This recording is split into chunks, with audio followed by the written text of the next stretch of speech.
Hi there, folks. This is Jay Frost speaking to you from, I would say, an undisclosed location, but it is disclosed. It's out on the outskirts of the AFP Icon Conference in Toronto. So glad to join you today and to, of course, in a moment, introduce someone who is not here, but is definitely making a big impact on our whole sector, fundraising, of course, but also the world of giving, social impact in general. And before I do that, of course, I want to welcome you and encourage you to participate today. So we can do that in a couple ways. But one, of course, is through the chat, which is going to be open throughout, and we would love it if you do what Sydney is now doing, which is saying that you're tuning in from Tampa Bay. So thank you so much, Sydney, for warming up the chat. And yes, we'd love it if the rest of you would also do what you're already doing, which is say hello from around the United States and perhaps overseas as well. There are a lot of people who are here in Toronto, but the vast majority of people in the fundraising profession either couldn't be here or chose not to be here. And I'm glad that some of you are taking some time to be here with us today in the Philanthropy Mastermind series, brought to you, of course, by our friends at DonorSearch. We won't be talking about DonorSearch today unless our guest manages to mention them for some reason. But if you want to learn more about the work to understand your donors, understand your database, see where there are opportunities in the future, you can do all that over at donorsearch.net. Again, that's donorsearch.net. And while you're there, under the resources tab, you'll see a complete library of recordings that we have had. Recording this one, don't go away and look for the recording later. But later, after enjoying this, you can find it and share it with colleagues. That's under the resources tab, along with our schedule of all the forthcoming programs. So do be on the lookout for that. There's, in fact, a lot of content coming from AFP Icon. So if you are missing it, you haven't missed it. We'll have a session on Thursday that I'll tell you about at the end of today's program, so you can get a recap on some of what we have learned here. But the big news right now, of course, is Sherry Chaney-Jones, who you can probably see already, waiting patiently as I rattle on here. So glad to have Sherry back in the series to share, of course, about the 6 ways today, and we are really looking forward to that. Sherry, in case you don't know her work, is, of course, the author of Impact Excellence, Strategies for Aligning Mission, Culture, and Performance. And she's also the co-founder back in 2018, after 20 years in the sector, of Sure Impact, a firm you want to check out. We'll make sure to have information on that in the chat today. She's been working in the sector for, again, over 20 years, and she's worked alongside foundation, nonprofit, government leaders to help to use data to solve complex social problems, which is something we all need. And so we're going to get a good dose of that today. Thank you so much, Sherry, for being willing to share a little bit today. Absolutely. Thanks, Jay. I'm excited to kind of live through Icon through you, since you're out there and I'm not. As I'm pulling up the slides, I know someone in the chat asked if others were in the path of totality. I was fortunate enough, I'm based in Central Ohio, and we got a nice minute and a half or so of the total eclipse, and it was amazing. It was, if anyone didn't have that opportunity, now that I've experienced and lived through it, I would recommend, if you have an opportunity to drive the next time it's somewhere near you, to go ahead and do it, because it was amazing. But that's not what we're talking about today, is amazing things in science. But what we will be talking about is 6 ways to create an unforgettable impact story, because we know that the stronger your impact story, the more likely you win grants and raise more money. So as Jay mentioned, I'm Sherry Chaney-Jones. I am the president and co-founder of Sure Impact. But what I am most known for, and what I am so passionate about, is creating an impact measurement movement across the social sector. So I've been spending my whole entire career. It started as early as my senior honors thesis in undergrad. And actually, I think I was doing this work even in high school. I remember doing a study about drug use in the high school. So I've always been fascinated with how do we use data to better solve problems that are really, really important to us. But I have been spending my whole entire career helping social initiatives collect the right data and use that information to raise more money, to attract more grants. And most importantly for me, why I do the work is, yes, so you can raise more money, but it's ultimately so that we are creating like evidence-based programs and services that really drive the missions that we have on our walls. So that's why I do what I do, and I love working in this sector, because I know every one of you on this call is extremely passionate about the work that you're doing and the problems and the complex social problems that you're solving in your communities. So I'm just curious to see where this group of people feel, and let's do a little interaction in the chat. So open up your chat, and I want to know if you believe your organization has missed out on funding opportunities because you couldn't quantify or demonstrate the outcomes of your organization. So let's just get, kind of take a, oh, wow. Okay, you are all here in the right room. We've got a lot of work to do. So good, you are in the right place. Good, John. You feel like you've got it going on. That's great. Oh, good to see you. So we've got a lot of yeses. So, or maybe possibly, and that's maybe you don't know what you don't know, right? You think that you have great outcomes and impact data, but maybe you don't even realize that you're missing out on funding opportunities because you can't tell an impact story. So we're going to talk about how to help your organization raise more money. And I have spent a lot of time, especially over the last 4 years or so, interviewing and talking to different grant makers and funders. And this is what I have learned. And I think I want to share this with you because it's slightly different than what nonprofits believe. So when I'm talking to funders about who they want to fund, for example, JP Morgan Chase, very large funder, talking to one of their grant makers, asking her, how do they make their funding decisions? Because they do write some very large checks to nonprofits.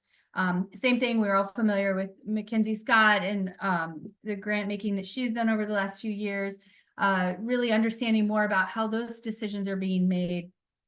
And these funders are expecting the nonprofits to come to the table with outcomes and impact data. They're expecting that they do have systems in place to track that data. It's kind of part of the course of doing business, just like having internet and computers and everything else that you need, your donor CRM, your DonorSearch, right? You need all of these things to operate and to do your business. And so when I was talking to funders, what I learned from them was they were surprised at how few organizations included outcomes and impact measurement software and ways to track them into their programmatic budget. So they're saying, we're asking for this. We want this. We want to invest. We want to be high impact philanthropists. We want to promote high impact grant making. And so we understand that if we're going to invest in you for you to be a high impact organization, that you also need to have mechanisms to better track, measure, and manage your outcomes. So they understand that it is a requirement to do their job. Therefore, they would expect to see that in the budget. And so there is a bit of a disconnect, because when I talk to nonprofits, and maybe you've thought this too, is you may have thought, oh, wait, this is overhead, or funders don't want to pay for this. It's not all they want to pay for. So it's funders don't want to, if you write a grant and say, I want money to track my outcomes, that's not as attractive to them as if you are telling the story and saying, my program is designed to serve kids and increase their social emotional learning. And as part of our program design, we know this because we are evidence-based and we're tracking what we're doing and how well we're doing it. And so part of our project budget, in order to get to those powerful stories, is that we need to fund our data management as well as the work that we do. So that's the disconnect we're finding. But you need data to tell powerful stories. If you want to tell a powerful impact story, When you incorporate data into that story, you are significantly more likely to raise more money. And here is my bad news. It's the only bad news I'm going to share all presentation. And I don't know the role that each of you play within your organization, but given that you are following the Mastermind series, given that the title resonated with you about 6 ways to use data to raise more money, it's very likely that you sit somewhere in the development office of your nonprofit or social enterprise. We need to invite our colleagues into this conversation, because unlike maybe you looking at your donor management data or your donor data and engagement data, you probably can operate that particular data analysis within your office. But when we're talking about organizational wide outcomes, success does not happen in a silo. It does require buy-in with your leadership team, with your programming team. So this is a collaborative effort to make sure that your organization is collecting the right data that you can have to better tell your story to raise more money. So how are we going to go back to our teams and bring them along in this conversation? Because as the fundraiser, as the development officer, you likely know that if you had this information and could tell an outcome story, an impact story with data, that you will increase your success. But you're reliant on the program team to gather that data, collect that data, provide that data to you to tell your story. So we need to get the whole team involved moving this forward. So how are we going to do that? I want to empower you to be social change agents. So first and foremost, we're going to start with the end in mind. Remember, the reason that you're doing it, data is a tool to achieve our goals. So we're going to start with the end in mind. When you collect data, you will raise more money. When you have this kind of data, it will help your program team deliver better outcomes, be more strategic with their programming, and it will allow you to strengthen your impact story, positioning your nonprofit as an impact engine in your communities. So we'll talk about the steps to get there. And as we're going through this journey to get you to create unforgettable impact stories within your agency, I want you to kind of take a mental checklist and ask yourself where you are in each of these 6 steps. And they are a bit linear. However, you could be somewhere and missing the mark somewhere else. So just take note of where you think your organization is along the journey, and I'll be giving you practical, next step tools and tips and tricks that you can be doing along the way to get your teams and organizations having that successful impact story. So our first step is to make sure your goals are aligned with your funders' goals. So this may make intuitive sense, but you might be surprised how often I hear nonprofits writing grants to a big funder before they really understand if their goals are aligned. Perfect example is I have a friend who's an executive director of a theater company. They do amazing work. They knew that one of our clients was a large foundation in town. And she said to me, Sherry, I write a grant to this organization every single year and I never get funded. What am I doing wrong? And I looked at her a little bit incredulously. I was surprised, thinking, well, why would you be writing a grant for that particular funder? Because they were a client of ours, I knew that they required all of their grantees to track housing stability, income stability, and child education stability. And I said, well, they have a very defined thesis. They're investing in programs that are keeping kids stable in their house so they can increase education. Like, you have a very robust theater program, but are you doing that type of work? Could you prove how your work is increasing those outcomes? And she's like, oh, no, not at all. So that's just an example of really understand, what is that funder's stated mission? Do they have strategic focus areas? Look at what causes they've previously invested in.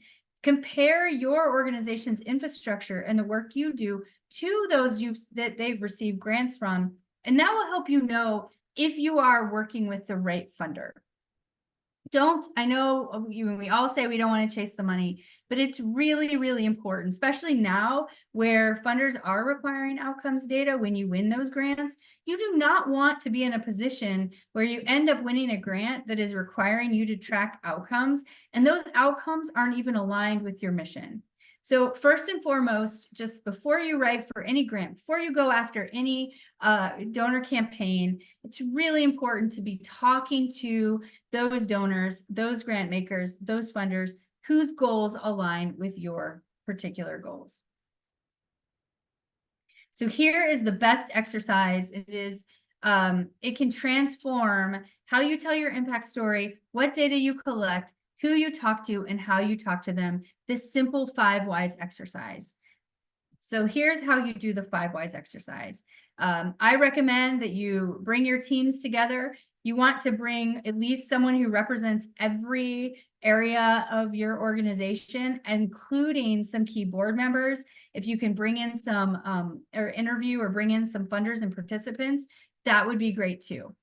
So how we're going to make sure that we're communicating the right outcomes, we're measuring the right outcomes to tell the right impact story, this exercise will help us do this. So the first question is, why do you do what you do?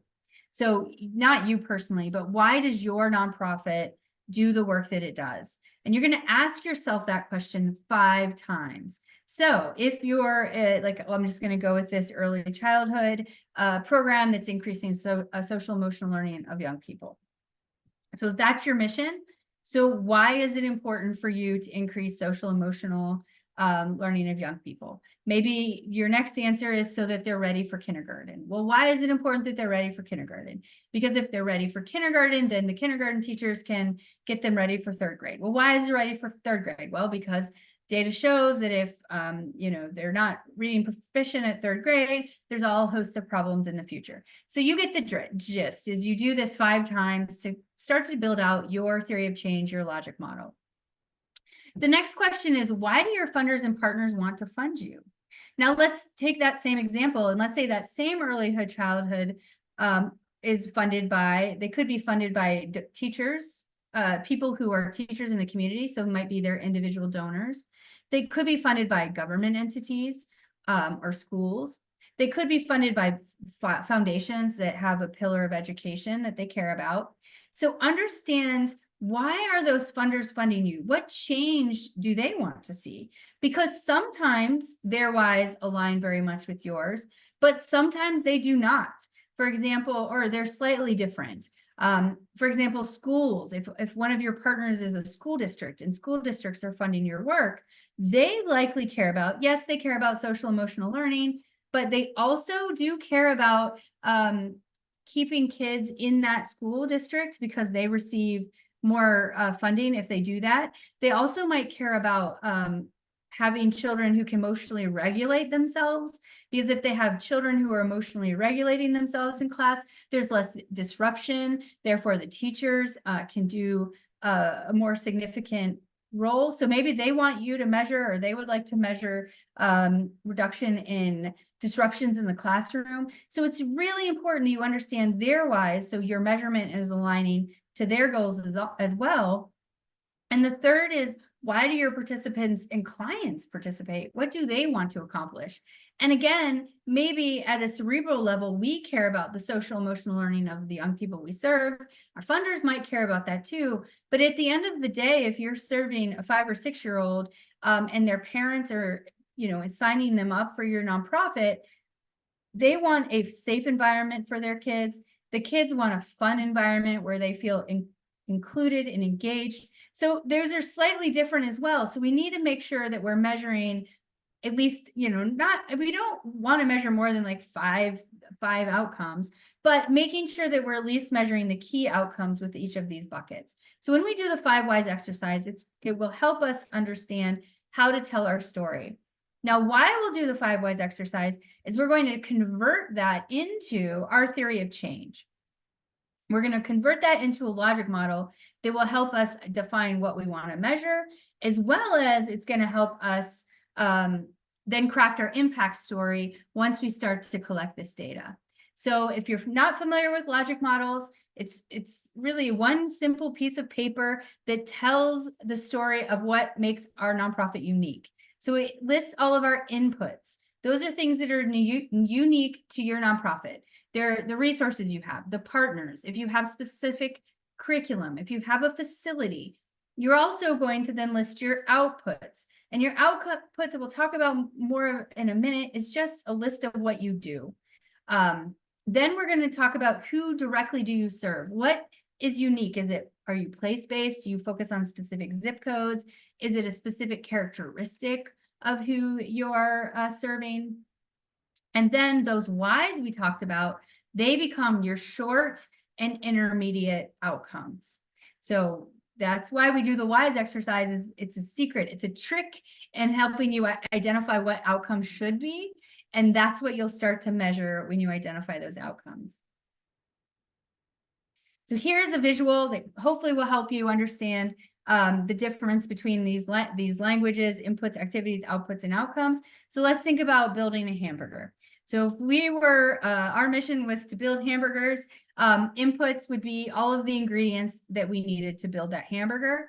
The activities would be assembling those hamburgers, putting those ingredients together, cooking the meat, grilling the bun, and then assembling them and wrapping them up.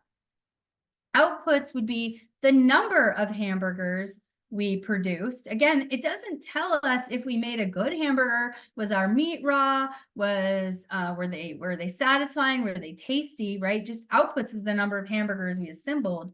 It's our outcomes that tell our story of impact. And so in this simple example, our outcomes would be the number of people who are happy and full because they had our hamburgers, right? They were satisfied with the hamburger. They now have food in their belly, right? It's kind of a silly example, but I'm trying to show you this example.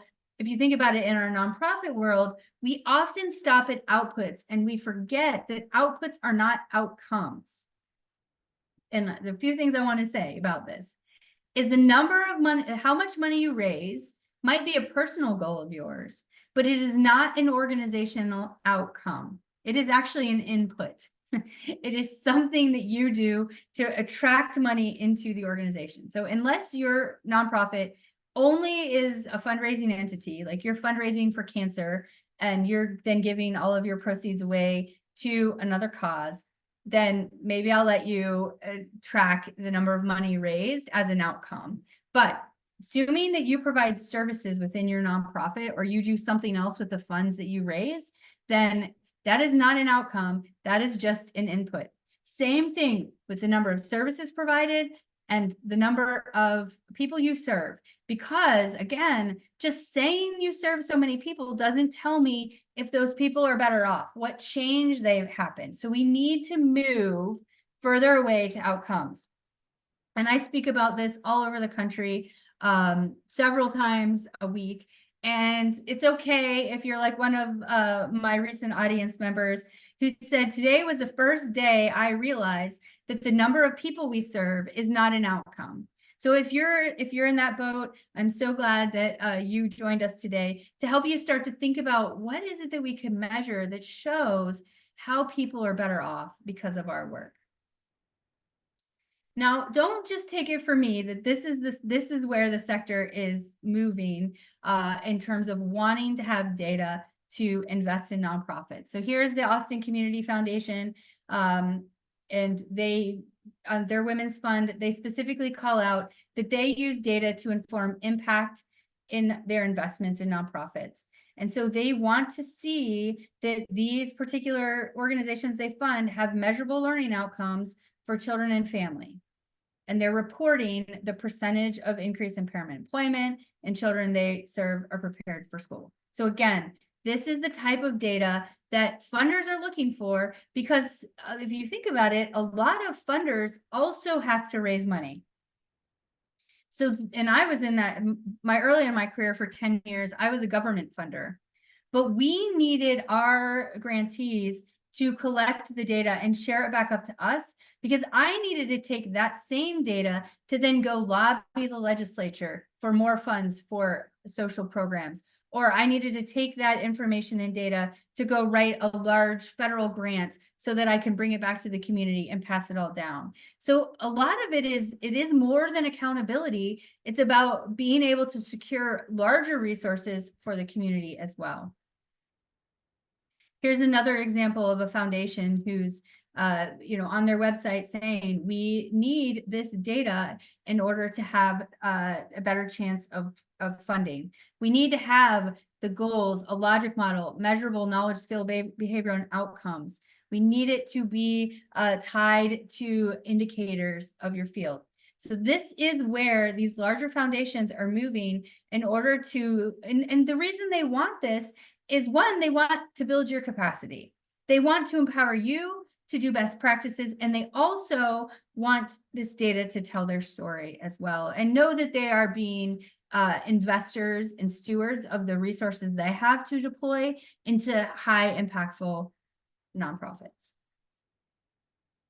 And again, just another example, and we'll share these slides out later so you can see all of the different examples of how funders are asking for outcomes assessment. All right, so we've talked about, we're going to do the theory of change. We're going to create our logic model that will start to frame what data we do collect.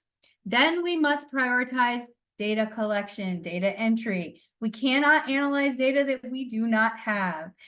So the logic model will help us simplify the universe of things that we can measure. And once we've done those 5 whys, it becomes pretty obvious which things are most important to us, our funders, and our stakeholders. So those are the data elements that we will prioritize our staff to measure. And so we need everyone to participate, to prioritize data collection so that we can then analyze that data to tell our story. And so how do we make this happen? And this is the secret magic that successful nonprofits have figured out. And that is, they need to reinforce a data-focused culture. When I was doing research for my book, and again, this is a while ago, it was a decade ago, but I was talking to nonprofits, specifically data managers, QA people, grant compliance officers, and I was asking them, what are you using? How are you using your data? And I'm in focus groups and they're just staring at me, and they didn't even understand my question. I'm like, you're spending all this time, energy, and effort collecting data, cleaning data, writing reports. So how are you using it? And they had no idea how it was being used, if it was being used. So to them, it felt like it was just going into a black box somewhere. But in reality, what we need is we need to be able to create a culture where staff have visible insights into their work. I mean, ideally, they should have them at every time they log into their system. They should have this information so they can be interacting with it at all times to reinforce that data-driven culture. But at the very least, leadership should be communicating, management should be communicating the story they're seeing, the trends that they're experiencing, how they're using it, how funders are receiving it, how they're raising more money because they have it. Because as we interact with our data, then we start to see more information. So what should we be prioritizing? Well, at the very minimum, we should be tracking activities. What are your staff doing with the people that you serve? Are you providing and be pretty specific about the type of activities that you're providing, so you can start to look at the relationship between the activities you do and the outcomes that you achieve. Then we need to start also tracking our outcomes. And the best way to prioritize data collection and reinforce a data-driven culture is when the outcomes are being collected as part of the way you interact with your customers are working. So here you see income stability. If you are in any business of social sector, I highly recommend you look up the Arizona Self-Sufficiency Matrix. It's a free open domain assessment. It's really good at measuring how you may be moving people from different areas of stability or self-sufficiency on a standardized 1 through 5 scale. that you can easily incorporate into the way you do your work, whether it's at program intake and program exit, or if you have a longer term program, you may want to assess this quarterly or monthly to see how you're moving the needle on those people that you save on, or that you work with on an annual basis. Then, and only then, so again, these are building blocks that we have to build up to be able to be successful, is we have to then analyze the data. It's one thing to have the information living in someone's computer in Excel spreadsheets where they've tracked activities and they maybe tracked outcomes somewhere.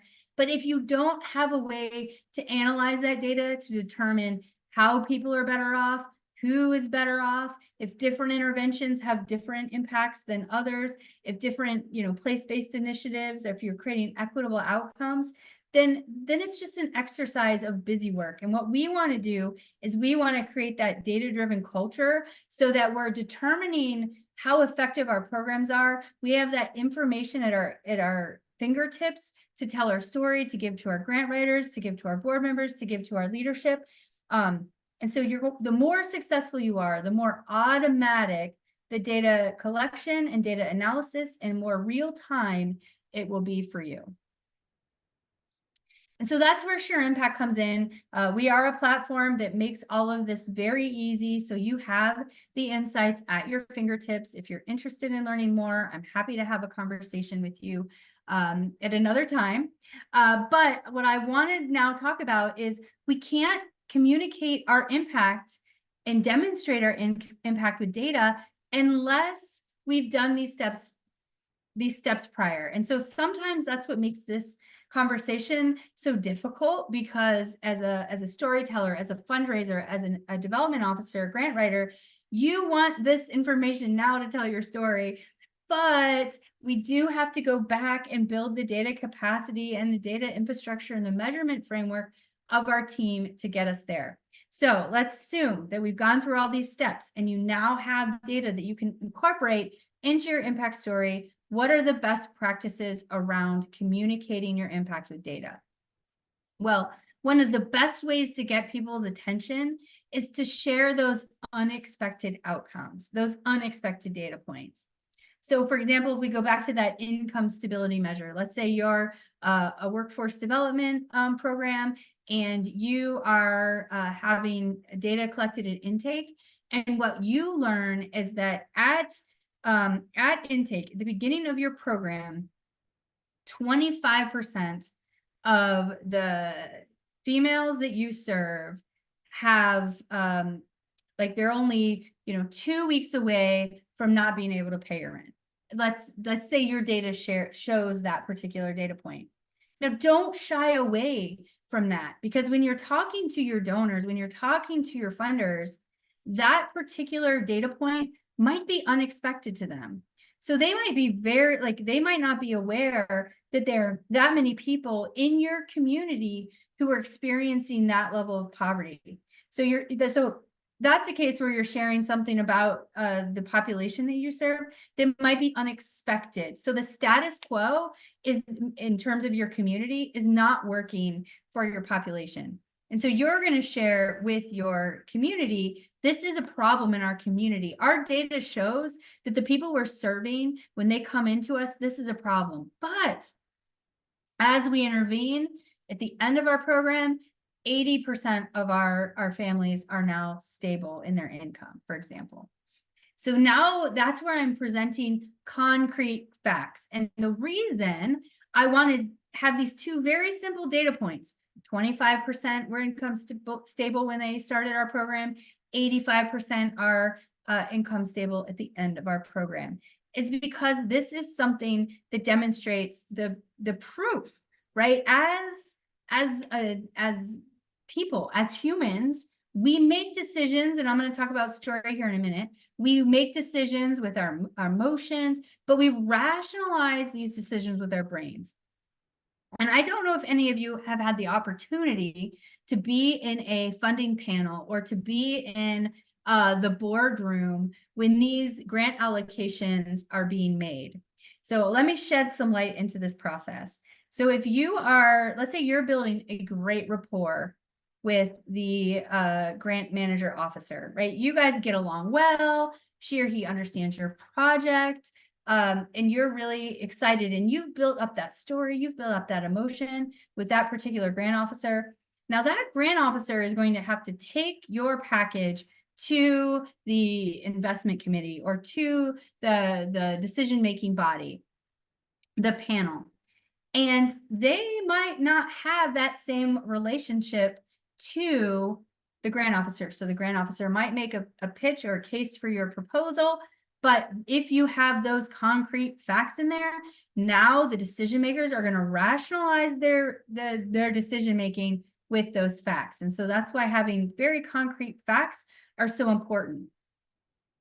Another reason that I'm like outlining specifically how you track success, and even if you learn things, it's funders actually love it when you can report back and say, you know, we tried this intervention, we learned that it didn't work, so we're using data to pivot our model. We'd like your investment so that we can, you know, take this data-driven approach to improve what we're doing. That increases their trust. When we talk about trust-based philanthropy, it's having, you know, the data, having the information so that trusting you is easy. It's very easy to trust a nonprofit who is focused on outcomes, because the funder knows that if things aren't going the way you anticipated, which is fine because we're dealing with complex problems, you'll have your finger on the pulse, you'll have a way to pivot, right? So they can feel confident in their ability to trust you, that you're a high-performing nonprofit. It's how, you know, grant makers like MacKenzie Scott were making her decisions related on, did they have systems and processes in place that they were, you know, even if they learned that a program wasn't working, would they have that knowledge so that could pivot and create better outcomes? Now, I am not denying in any way, shape, or form, or I am saying data is the only thing. It's not. We do need the stories. We need to bring in the emotion. And so the reason that we're going to then, you know, share unexpected outcomes, present concrete facts to demonstrate our credibility, but then our story that we share should tell the story of someone who went through our program, right? Give that case study, give that testimony, give that example, because that emotion is going to help us remember and help us care.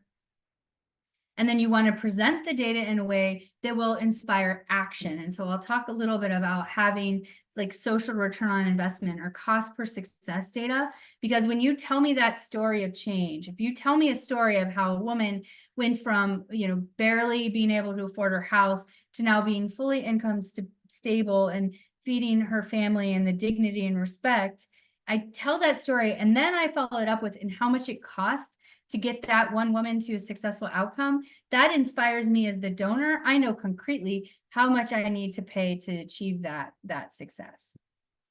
And you also want to celebrate your success, celebrate all the wins that your organization is having, not just externally, but internally as well, because that will continue to reinforce that data-driven culture. Don't just make the mistake of only focusing internally on what's going wrong, or be afraid to share what's not working to your funders as well. Because learning something is actually a win. It's a successful thing because you can do something about it. When we know better, we can do better. So make sure you're celebrating your success, you're celebrating your learnings, you're sharing those out. So you're thought leaders and you're showing yourself as an engine of impact in your community. So what data do we need to create these strong impact stories? Well, first we need the number of clients served. So again, we talked about that. Track your clients, track their demographics. So you can talk about who you served and what, where they live, who they are, what's unique and characteristics to them. Then you want to talk about what you did with them. So your services, your activities, your interventions. And then how well did you do those? Did you deliver them in a timely manner? Did you have great client experiences? Do you have great positive satisfaction scores? And then how are people transformed? How are they better off because of your work? So when we have those 4 pieces of data, here is how you can tell a very powerful impact story that drives action. So you need these 3 data points. 1, a clearly defined outcome. So it could be, did we move someone from a Arizona self-sufficiency score from a 2 to a 4 or 5? What percentage of families did we move to that successful criteria, which let's say is a 3, 4, or 5 on that scale? So that would be our clearly defined outcome. We need to then divide how much our program costs by, listen, if you've been like off checking your email, it's time to come back, because this is the most important thing I'm going to share today. Is we're going to take the total cost of our program. And when I say total cost of our program, add in marketing, add in fundraising, add in lights, add in building, right? How much did it cost you this year to deliver that program? And every component that it took to run it is part of your cost. How much did it cost? And divide it by not number of people served, because that doesn't tell me much. But I want you to divide it by the number of people who achieved a specific outcome. So if I was looking at change in income stability, I'm going to take the total cost of my program, divide it by, let's say I served 100 people and 80 people were successful. I'm only going to divide it by 80. Now, what that does is that gives me my cost per success.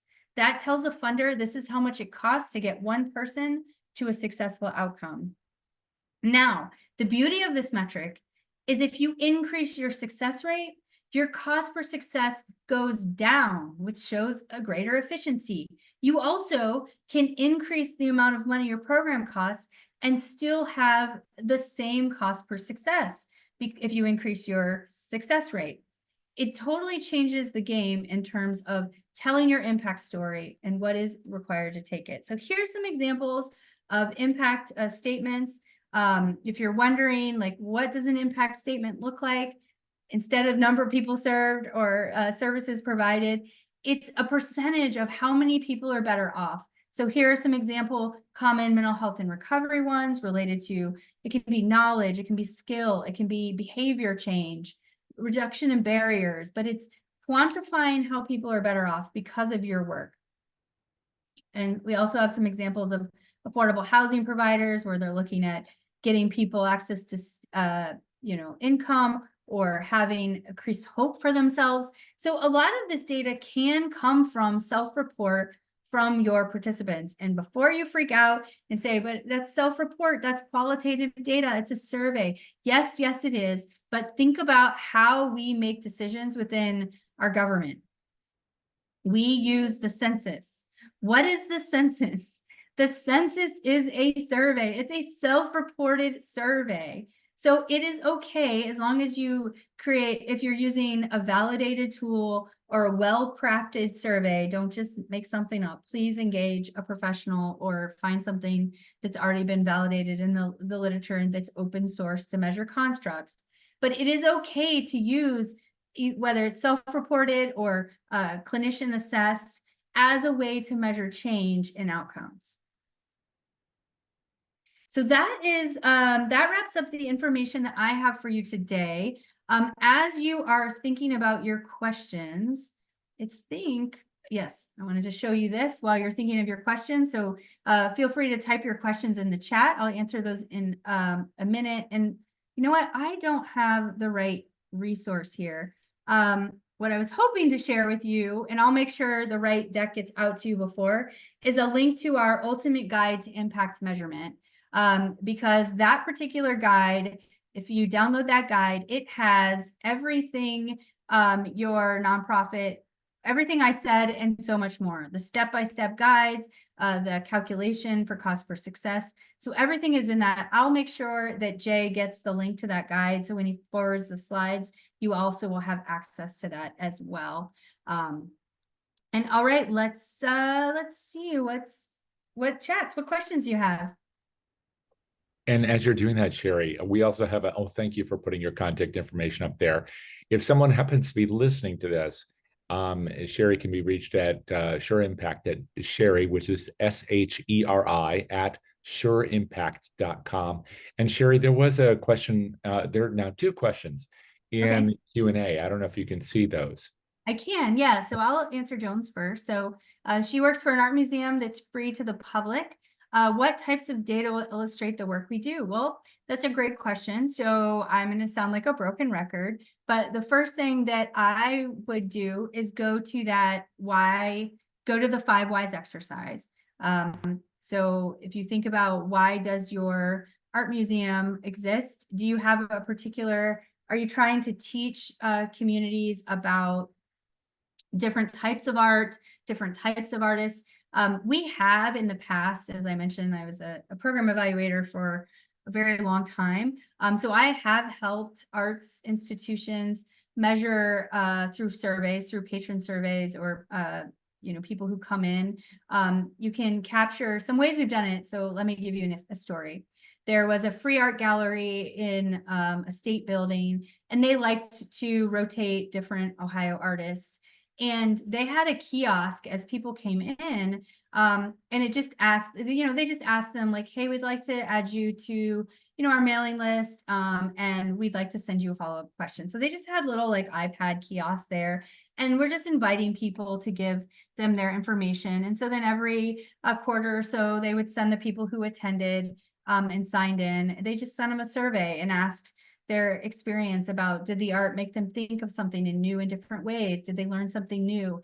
And they tied their questions to 21st century learning skills, because we know that arts, they do inspire the creativity, they bring joy, and all of that is important. So those are some things that I would recommend that you consider. But when you do your 5 whys exercise, you'll start to tease out what are those specific things related to your mission that are really important to you.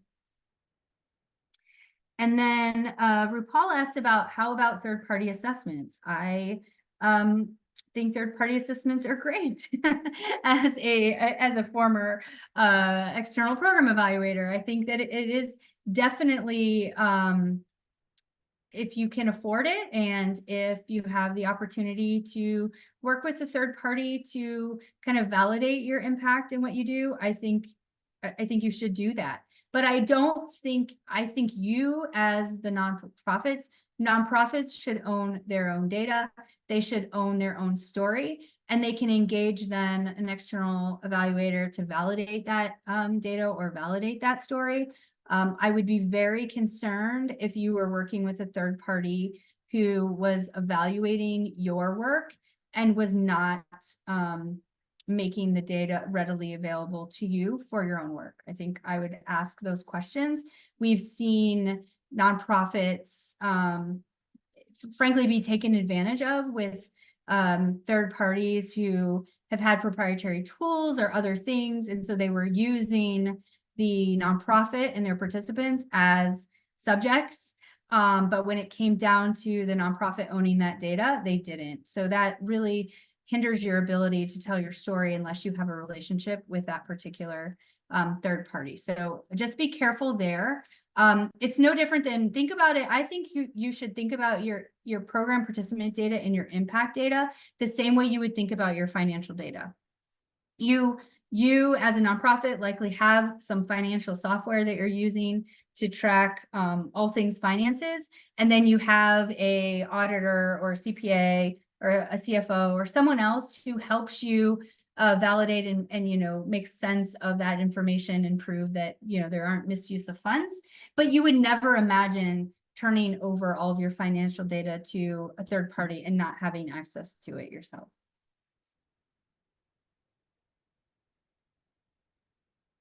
And Sherry, I do see a couple questions that came in through the chat as well. One from Sherry, who asked about how you demonstrate intangibles like changing hearts and minds. Yeah, so I think I'm going to assume that I'm laughing because I once was quoted in saying everything is measurable. So anytime anyone says it's intangible, I'm like, oh no, let me show you how. So changing hearts and minds, I'll turn that around and say, I think about it as changing knowledge and attitudes. And we can quantify how we change knowledge and attitudes. And if we think about like the psychology of literature, if we want to see behavior change, we first have to change our mindset. We have to change our knowledge. And so again, the best way to measure that is do the 5 whys exercise. Get really specific on what, when you say hearts and minds, like what is the underlying thought or belief or attitude you want to see changed, and then you do use surveys to see how you're changing that. I also see something from Amanda here talking about how organizations address or kind of are mindful of the current interest in children, diversity and inclusion, things of that nature, because in their case, they deal with seniors and the support is becoming more of a challenge, I guess, perhaps because, well, of course, children, unless the children are built into the program, which I have seen actually, but unless that's a component, I can understand that's an issue. And when it comes to diversity and inclusion, perhaps it's because the population that they are serving is more homogeneous. I don't know. Yeah. So is the question like, if you're serving seniors, how do you? Right. How do you address some of these current interests of, children or DEI? So I think that's where, again, asking yourself, why do your funders want to partner with you? I am a little biased towards the aging population because I did serve as the performance center manager for the Ohio Department of Aging for several years. And so I absolutely understand the outcomes of high quality aging services. And so some of the messaging around aging services that will resonate with audiences if you package it in the right way.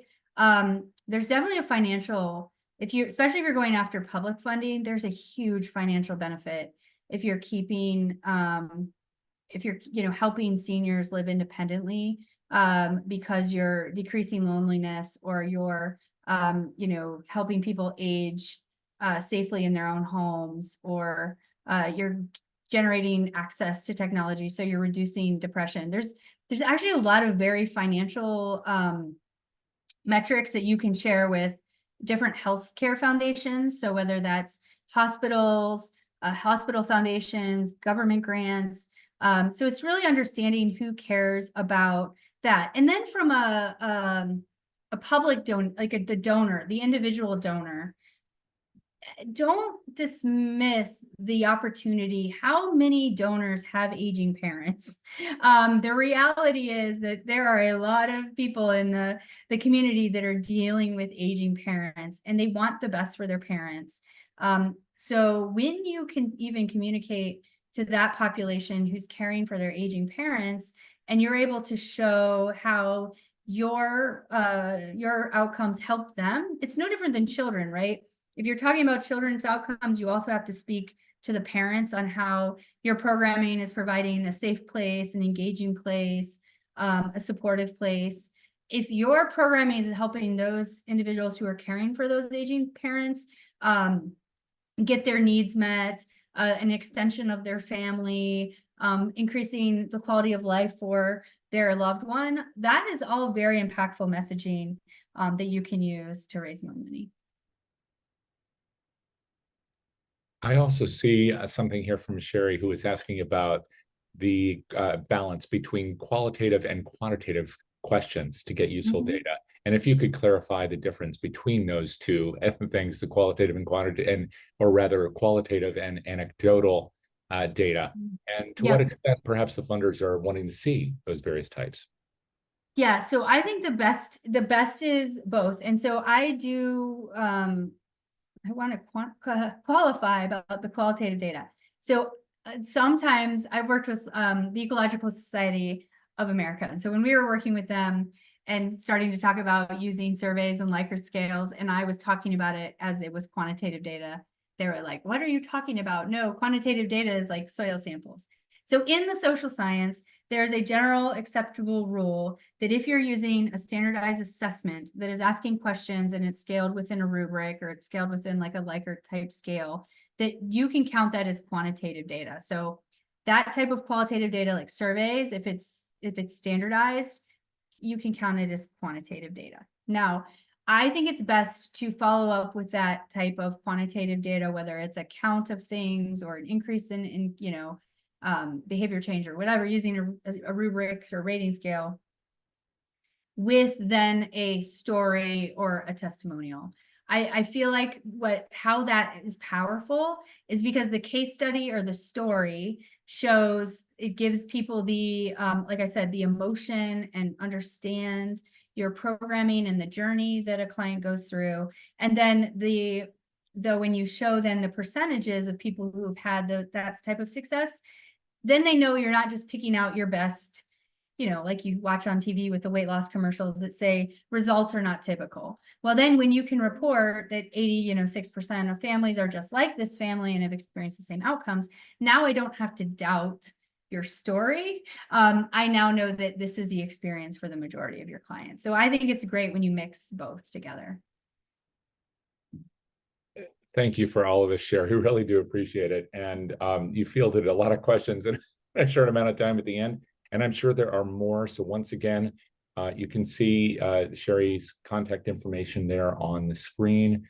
Also, you can find out more at Sure Impact. But as you said, Sherry, we'll be happy to take the modified slide deck and include that, a link to that deck in an email follow-up that comes out to everybody who's attending today. So if you're here with us live, be on the lookout for an email that'll come to you in the next 48 hours or so, and that will have a link to that content. And once again, you can always reach out to Sherry directly through her website. But I hope you'll look for her work in general as well, whether it's through Sure Impact or otherwise, because as you can tell, she's diving into these issues in a really rich but clear way. Once upon a time, I was a grant maker. So and that involves evaluation, but the level of evaluation you're describing, Sherry, is so rich. I really appreciate it, and it adds so much, not just value, but clarity to everything we try to do in this sector. Thank you. Thank you. And thank you to everybody for hanging out with us today. Once again, I'm glad you can make time to do this. If you happen to be here in Toronto and are doing it, extra points for you. And if not, and you want to know more about what was happening right here in Toronto at AFP Icon, join us on Thursday. We're going to have a few people who are in attendance, and they'll be talking about the things that they took away. It's a chance for you to just talk amongst your peers. We would love to have you join us at 3:30 on Thursday for that. Plus, the podcast will be made up of a number of different interviews I've conducted over the last few days, which is why I'm hoarse right now. I've interviewed the seven of the 8 award winners and honorees this year. So we'll be releasing those on a weekly basis over the next 6-7 weeks or so. So I hope you'll be tuning your ears on your favorite podcasting channel for some of those stories. That'll be a lot of fun. But please do watch your email for this recording. And once again, share it with your colleagues who will benefit from knowing a little bit more about how to think about these issues. We really do appreciate that. Again, Sherry, thank you to you. Thank you to everybody here, and we'll look forward to seeing you next time. Fill out the survey. Speaking of data, Yes, please do. we know what we should be doing. If you fill that out, that helps us a lot. Okay, so with that, all right. see you next time. Thanks, Mary. Thank you. Bye. Yeah.